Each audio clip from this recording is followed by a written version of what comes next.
this is one of the lambing fields that are, is near to the farm itself. These ladies here are all expectant mummies due anytime soon. So we have them here close to home so that we can keep an eye on them. So these are nourishment buckets for the ewes to basically make sure that they are kept in good condition. We've got strategic hay racks around the field for feeding the ewes, which we'll top up every day. Again, it's just making sure that they're in good condition, in readiness for their lambing. So we've just had a birth. Romney mum over there, she's got a pair of twins, which is lovely, and she's really great mum. The Romneys have a high motherly instinct. You can see she's licking away. Now that she's actually had those, we're just letting them bond for a minute, but we will be putting them into one of the triangle pens, and that will allow her not to get disturbed by any of the other mums in the field.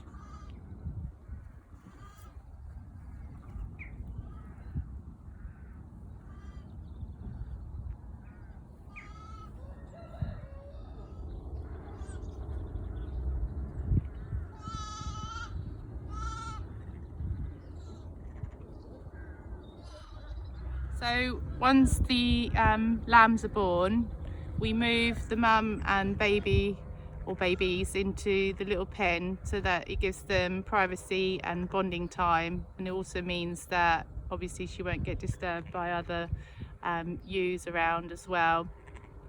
And after that we will then move them into the next section once she's bonded with them in the next field. So after they're born, we will then bring them into sort of a holding field, which is in essence where mum and baby have bonded, and is the in-between stage before they will actually go back out onto the main fields. And you can see that there are straw bales that have been built up to provide shelter, because we do lamb outdoors. And again, they've got feeding troughs and hay racks here as well, so a really nice resting area before they go out.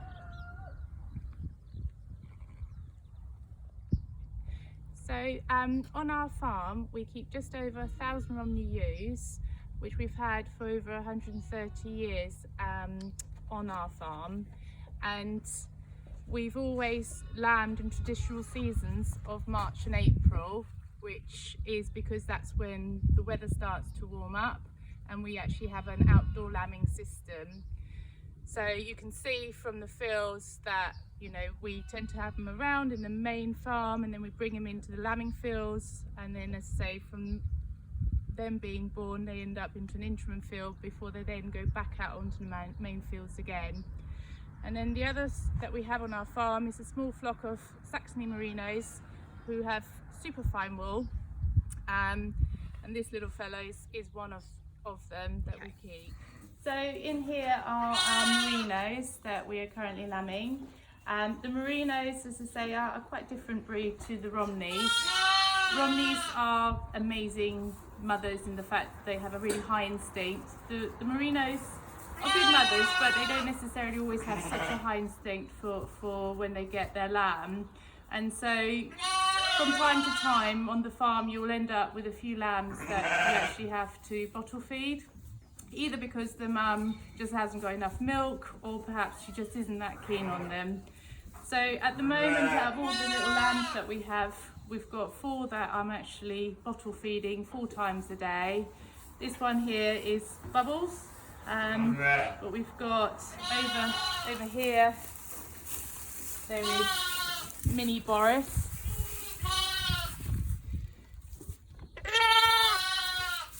And the one that's bellowing over here, here's Squeak. This is Squeak. And then this is Patsy. So I'm going to go and make up some milk for them now, and then we're going to feed these little lot. So when a lamb's born, if the mother isn't able to feed the lamb, then we give them a milk lamb colostrum.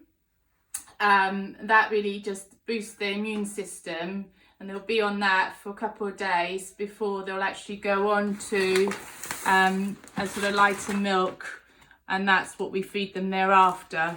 So at the moment for the 4 lambs, because they are a few weeks old, I'm giving them 2 scoops of the milk powder here. So I will actually make up a bottle's worth, so look at that. I need 6 in this one. 4,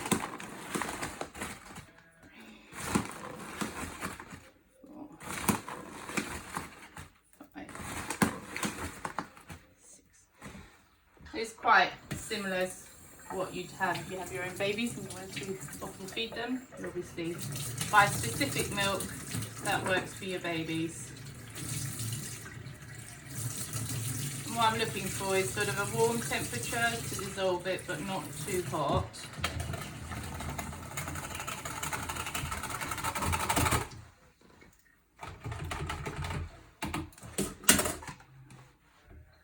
And we have very sophisticated bottles.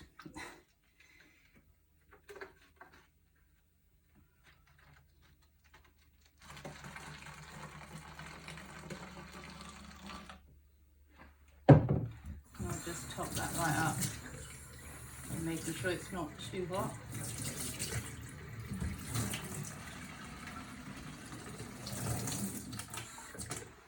So that will do 4 lambs, and then I'll just get another 2 scoops to make up so that I've got enough for all of them, should I say. And then we'll go and feed them. So these 2 are probably the most hungry lambs, to be fair, and Bubbles can't wait, but it's kind of, you've got to do a rotational system one at a time. Can't get enough. Can't get enough, can you? Hey? Take your other one. There we go.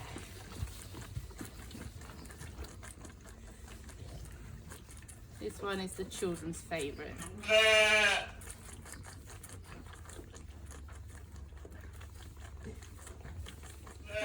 Obviously, whilst we will always bottle feed the ones that need it, they do tend to fare much better if they can feed off their own mums, and you tend to see at the end of it usually a bigger sheep because they have fed directly from their mum. But they do well, but just as I say, they always do better from mum.